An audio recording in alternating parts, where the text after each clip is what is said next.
So friends అందరికి కూడా స్వాగతం. ముఖ్యంగా ఒకసారి Nifty bank daily time frame and weekly time frame చూద్దాం. బిగ్గర్ పిక్చర్లో ఎలా ఉందో చూద్దాం. సో ఓవరాల్గా మనకైతే ఆ, కొద్దిగా సెల్లింగ్ ప్రెషర్ అనేది కనిపిస్తుంది వీక్లీ టైం ఫ్రేమ్లో మనం చూసుకున్నప్పుడు.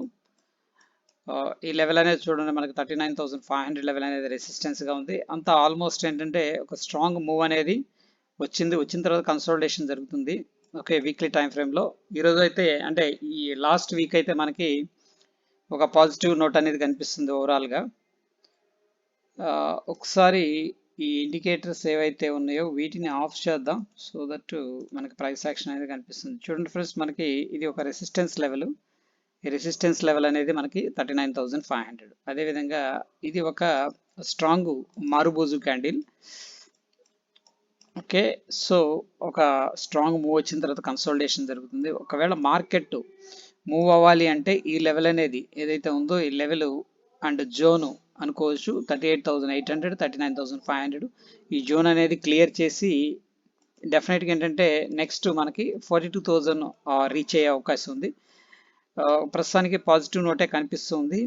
ఓకే, ఈ లో అనేది మనకి వెరీ వెరీ ఇంపార్టెంట్, ఎందుకంటే ఇది స్ట్రాంగ్ బయింగ్ జోను. ఇక్కడ నుంచి కూడా మార్కెట్ వెరీ అగ్రెసివ్గా పైకి వెళ్ళటం అనేది జరిగింది. ఓవరాల్ కాంటెక్స్ట్ మనకి ఏంటంటే ప్రస్తుతానికి సైడ్ వేస్ మార్కెట్ క్లియర్గా కనిపిస్తుంది.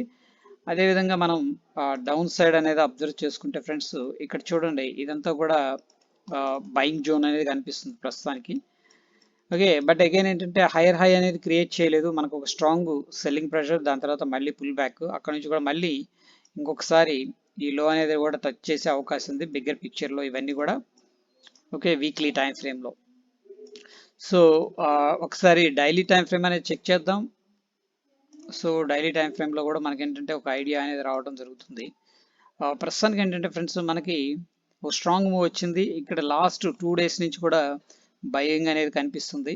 సో మ్యాక్స్ ఏంటంటే అప్ సైడ్ వెళ్ళొచ్చు, వెళ్తే ఈ లెవెల్ అనేది బ్రేక్అవుట్ చేస్తుంది. దాని తర్వాత ఈ లెవెల్ అనేది వెరీ వెరీ ఇంపార్టెంట్, ఎందుకంటే మనకి ఇక్కడ స్ట్రాంగ్ రెసిస్టెన్స్ ఉంది 39,400, 500 ఆర్డ్ లెవెల్స్లో. అది వెరీ ఇంపార్టెంట్. ప్రస్తుతానికి అయితే బయ్యర్స్ కంట్రోల్ జోన్లోనే ఉందని చెప్పొచ్చు. Strong move and consolidation, and last 2 days నుంచి కూడా మనకి ఏంటంటే మార్కెట్ అనేది కిందకైతే రావట్లేదు, ఈ లో అనేది టెస్ట్ చేశారు.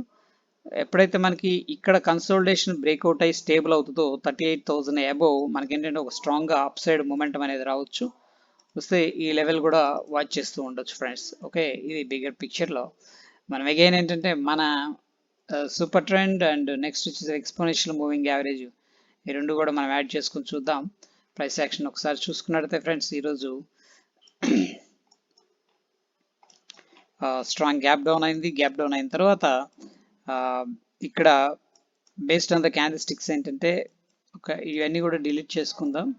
Based on the candle stick ఏంటంటే ఈ పాయింట్ని అబ్జర్వ్ చేయండి. ఇదంతా కూడా ఏంటంటే బుల్లిష్ ఎంగల్ఫింగ్ అనమాట. ఈ క్యాండిల్ ప్రీవియస్గా ఏదైతే ఉందో స్మాల్ క్యాండిల్ దాన్ని ఎంగల్ఫ్ చేసి అక్కడ నుంచి కూడా మూవ్ అవ్వడం జరిగింది.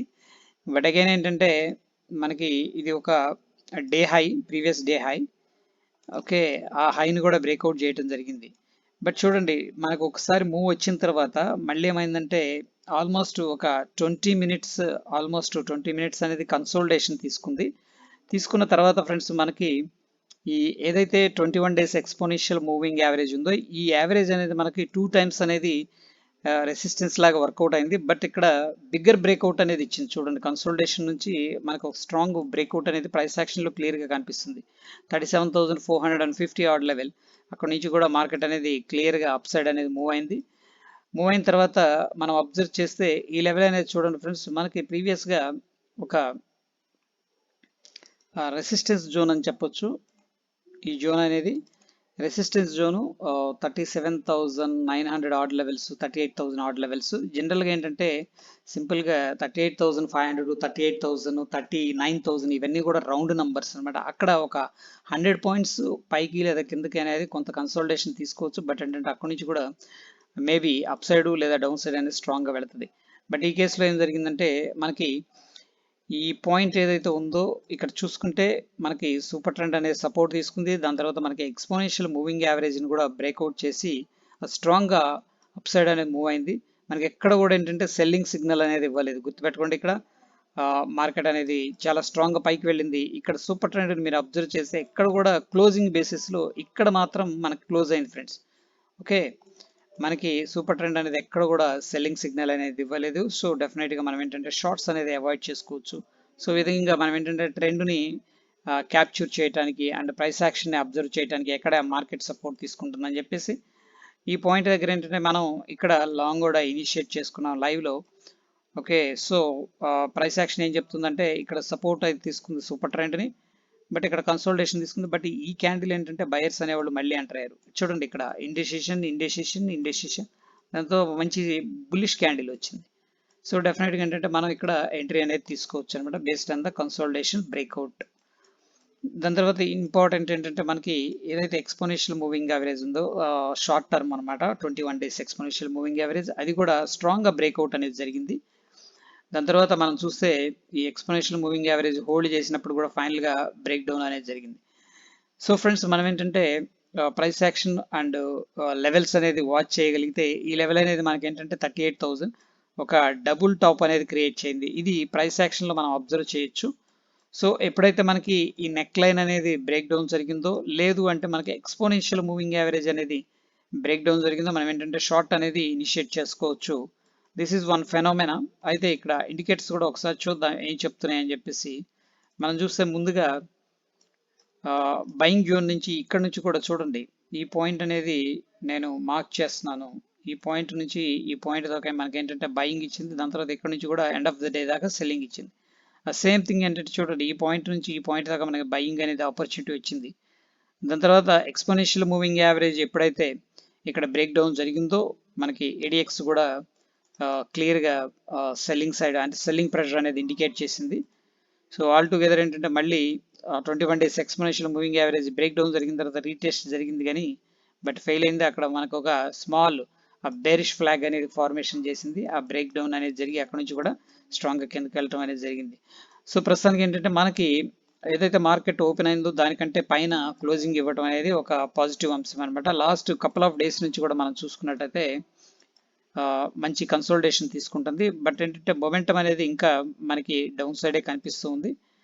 ఎప్పుడైతే ఈ ప్రీవియస్గా ఈ లెవెల్ అనేది క్లియర్ చేస్తాడో మనకి 38,000 అనుకోవచ్చు, రఫ్గా 38,200 ఆర్డ్ లెవెల్, మనకి ఈ లెవెల్ అనేది 39,000 దాకా వెళ్ళే అవకాశం ఉంది. వాచ్ చేస్తూ ఉందాం ఫ్రెండ్స్. అది ఈ రోజుకి స్టే ట్యూన్. అయితే ఫ్రెండ్స్ ఎవరైతే లైవ్లో నేను ఎంట్రీస్ తీసుకుంటాను డెమో అకౌంట్లో, అవి మీరు ఒకసారి అబ్జర్వ్ చేయండి ఎందుకు తీసుకుంటున్నానని చెప్పేసి. ఇమీడియట్గా చార్ట్ మీద మీకు కూడా ఒక ఐడియా వస్తుంది ప్రైస్ యాక్షన్ ఎలా రీడ్ చేస్తున్నాం ఏంటని చెప్పేసి. ఈరోజు మనం ఏంటంటే ఒక 27,000 ప్రాఫిట్లో తీసుకోవడం జరిగింది. 27,000 ప్రాఫిట్ అనేది తీసుకోవడం జరిగింది with the investment of 80,000 friends. Okay, ఇదంతా కూడా డెమో అకౌంట్, మీకు ఏంటంటే ఒక లెర్నింగ్ పర్పస్ కోసం అని ఇది అప్డేట్ చేయడం జరుగుతుంది friends. So 27,000 profit with the use of 80,000. మనం ఏంటంటే డిసిప్లిన్గా 125 క్వాంటిటీ అనేది తీసుకుంటూ ఉన్నాం. ఓకే, సో గమనించండి. ఒకవేళ జాయిన్ అవ్వాలనుకుంటే జాయిన్ అవ్వచ్చు and free of cost. Thank you friends.